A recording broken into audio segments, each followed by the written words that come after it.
It often begins in the quietest hour of the night. The world is asleep, the house still, and yet you find yourself staring at the ceiling again. You don't want to move, but there's that pressure, growing, persistent. Slowly, you get out of bed, your feet meeting the cold floor, and you make your way to the bathroom. Again and again and again. You've told yourself this is normal, just part of growing older. But what if it's not? What if this small, frustrating routine was actually a sign? One your body's been trying to show you for years? There's something many people don't realize about aging. We don't just lose sleep, we lose healing. You see, the human body repairs itself while you sleep. Not just rest, not just dreams.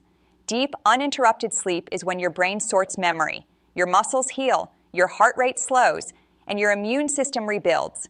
But when you wake up 2 or 3 times a night, even just to pass urine, your body never reaches the deeper stages of sleep. You wake up tired. You forget simple things. Your mood dips. And over time, this adds up. Most people over 60 are told that nighttime urination, what doctors call nocturia, is just a natural part of life. But that's a lie. The truth is, over 70% of seniors who suffer from this are actually making a few small mistakes every day that keep their bladders overactive at night. These aren't medical conditions. They're habits, everyday choices that no one ever told you could interfere with your sleep, your memory, and your energy. The good news? These habits are not permanent. They can be gently corrected, without medications, without procedures, and without changing everything about your life. Let me tell you about someone just like you. His name is George. He's 71. He was waking up 4 times a night. He felt exhausted during the day, sometimes dizzy. And one morning, he forgot the way to his local grocery store. That scared him. Not because he thought he was sick, but because he didn't understand why it was happening. When he finally got help, he learned the real problem wasn't his bladder. It was dinner. You see, George had always believed soup before bed was comforting. He liked a small bowl of tomato or lentil soup, maybe a few slices of melon, and often a warm cup of herbal tea. These seem harmless, even healthy, but all of them are filled with water. And while that water hydrates you, it also keeps your kidneys awake long after you've tried to fall asleep. For seniors, that's a disaster. Your body no longer processes liquids as efficiently as it once did. If you drink or eat water-rich foods too close to bedtime, your bladder will wake you up to release it. George made just one change. He created what he called his evening pause. 3 hours before bedtime, no more liquids, no soups, no teas, no fruit, not even milk. He kept a small bottle by the bed in case of extreme thirst, but rarely needed it. Within a week, he was waking up only once per night. Within 2 weeks, sometimes not at all. He said he felt like he had reclaimed 10 years of his life just by sleeping through the night. But that's only the beginning. There's another mistake, something so many of us do without thinking: eating dinner too late, especially when that dinner includes foods that act as natural diuretics. You might be surprised to learn that cucumber, watermelon, tomatoes, celery, even green tea are all diuretics. They gently push your body to eliminate fluid. That's wonderful if you eat them in the morning or at lunch, but if you eat them in the evening, they're waking your bladder up all night long. A woman named Elaine shared her story. She's 69, a grandmother who loved her evening salad and green tea. Every night, dinner was at 8. Every night, she would wake at midnight, at 3, and again just before dawn. She accepted this, thought it was aging. But once she moved her dinner to 6 p.m. and avoided all diuretic foods after 4, something incredible happened. Within 10 days, she was sleeping 6 straight hours. She woke up clear-minded. Her joints didn't ache as much. Even her digestion improved. There's no need to accept exhaustion as a normal part of life. These changes are simple. Eat earlier. Avoid foods that overstimulate the kidneys. Create a pause before bedtime. And give your body a real chance to rest. Most importantly, understand that your body isn't broken. It's just reacting to the routine you've taught it. And thankfully, routines can change. You might think, but I've lived this way for years. That's okay. The body is incredibly forgiving. It wants to heal. It wants balance. You just need to get out of its way. If you've been waking up 2, 3, even 4 times a night to use the bathroom, I want you to know you're not alone and you're not helpless. In the next part of this journey, we're going to explore the surprising bedtime habit that actually trains your bladder to stay overactive. We'll look at how something as simple as your sleeping position can trigger nighttime urgency. And we'll talk about why the way your pillow supports your spine might be affecting more than just your neck. You deserve better sleep.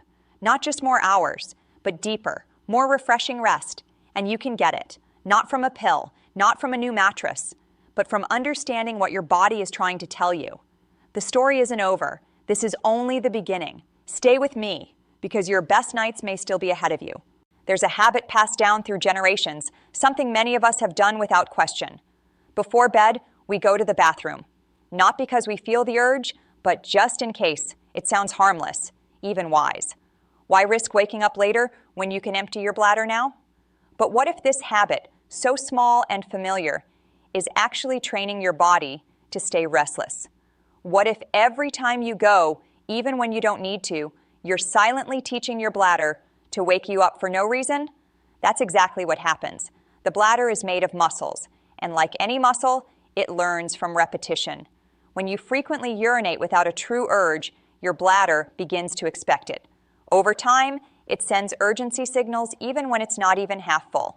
You wake up in the middle of the night, shuffle to the bathroom, only to pass a few drops. Then you struggle to fall back asleep, and the cycle repeats. There's a woman named Linda, 74, who shared her story. Every night before bed, she would read a few pages from her favorite book, have her warm milk, and visit the bathroom, just in case. She believed this was helping, but her nights told a different story. 3, sometimes 4 awakenings. Always feeling tired, mentally foggy, even depressed.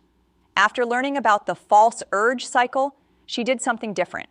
She started waiting until she actually felt the need. Not out of fear, but out of trust. Trusting her body to signal when it was truly time.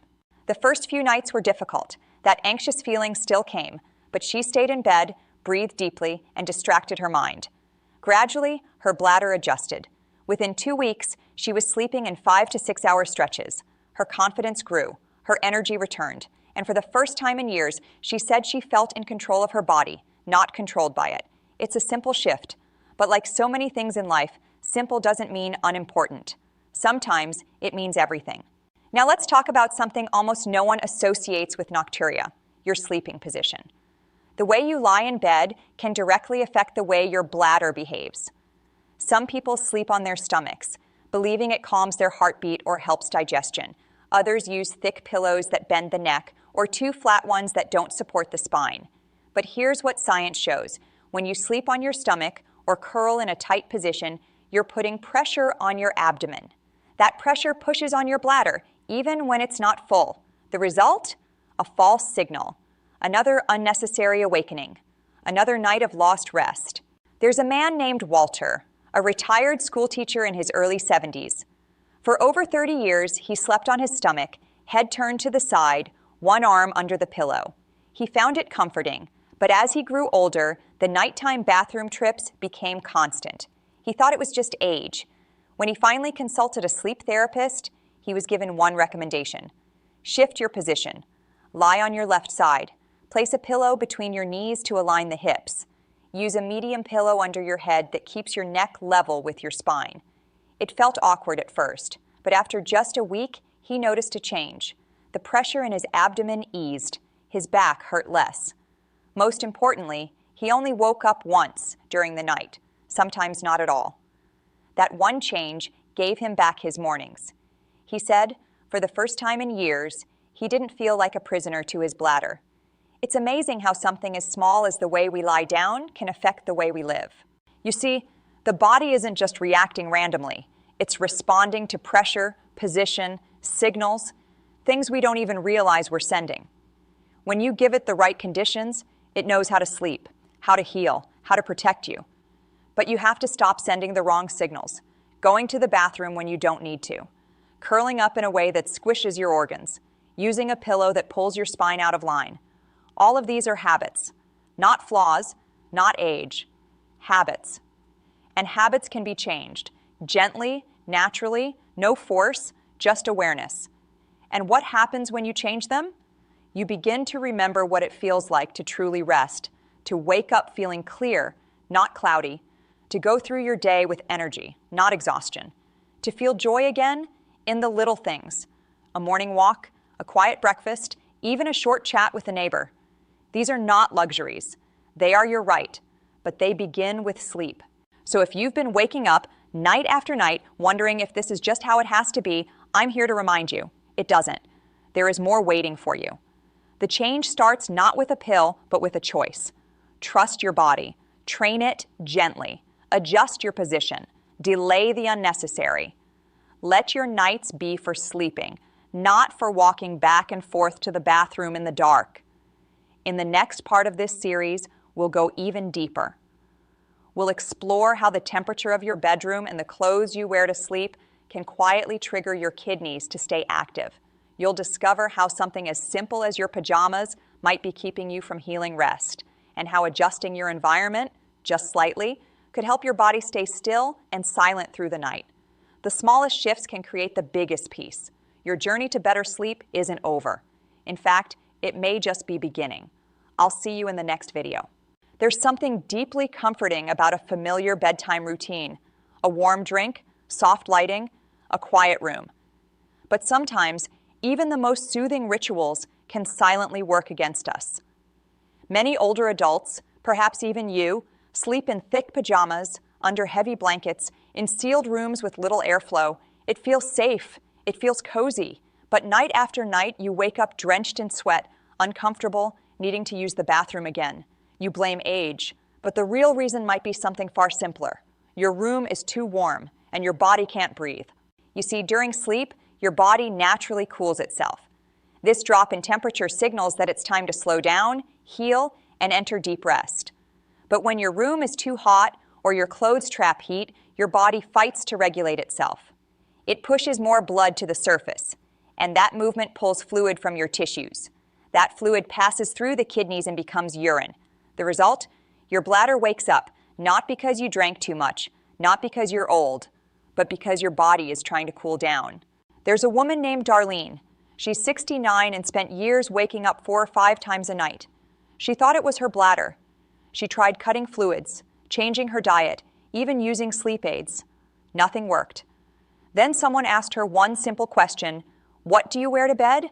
She realized she was layering thick flannel pajamas, wrapping herself in a heavy blanket, and sleeping with the windows shut, even in summer. She believed warmth was comfort, but it was overheating her every night. She made a few gentle changes. She switched to light, breathable cotton nightwear, opened her window slightly for fresh air, used a fan on low, just enough to keep the air moving. Within days, her body started to stay asleep. Her bladder no longer sent false alarms.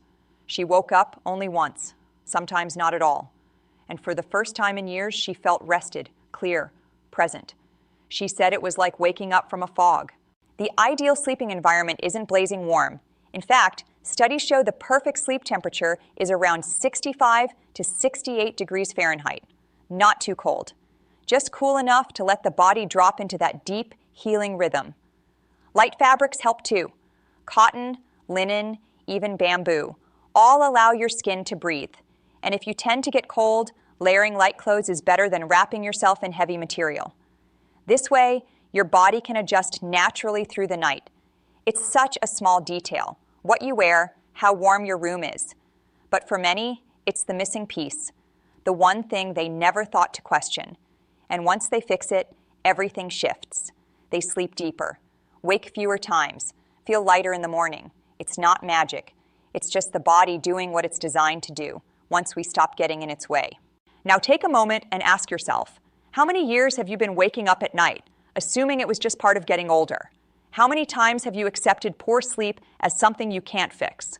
The truth is, your body hasn't given up on you. It's been asking for help, not in a loud voice, but in the quiet moments, the restless nights, the heavy mornings, the sudden slips in memory. And now, maybe, you're finally ready to listen. 5 habits. That's all it takes. Small shifts, each rooted in common sense and science. Drink less in the evening. Eat earlier. Skip the herbal tea. Only go to the bathroom when you truly need to. Adjust how you lie down. Wear clothes that breathe. Let cool air into your room. These aren't big demands, but they can bring big relief. Imagine waking up and realizing you didn't have to get out of bed once last night. Imagine your morning beginning with lightness instead of grogginess. Imagine the quiet joy of knowing your body is working with you, not against you. That's possible, and you deserve it. The best part? You don't need medication. You don't need surgery. You don't need to accept discomfort as your new normal. All you need is a bit of guidance, a bit of patience, and the willingness to let go of what no longer serves you. So here we are. If you've stayed with me through these words, you've already taken the first and most powerful step, awareness. Now comes the second, action. Gently adjust your evening routine. Try one change at a time. Listen to your body's response, and slowly you may find the peaceful nights returning. Not because you forced them, but because you created the right space for them to come back on their own. And if tonight is still restless, be kind to yourself. Healing takes time, but the journey has already begun. You are not alone. Thousands of others have walked this same road, confused, frustrated, tired, and many are now sleeping through the night, smiling in the morning, and living each day with new energy. You've spent your life caring for others. Maybe it's time to care for yourself. Sleep is not a luxury. It's your body's right. Let it return. Let it restore you. One gentle change at a time.